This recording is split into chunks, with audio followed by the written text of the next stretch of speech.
Така, тук имаме гравирани леви и десни. Залагаме. Използвам тази линия, която е обща. И вече по размера, който идва на гравировката. Така че не трябва да е правилно заложено. Затваряме и почваме да бъде провязано.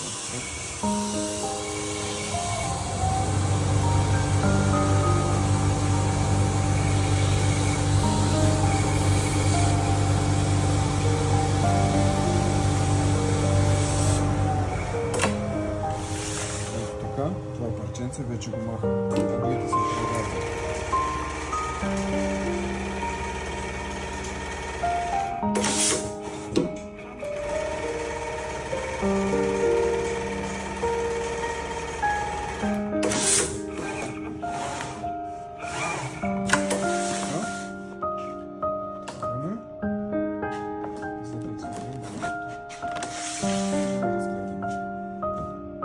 На 6 см филетка с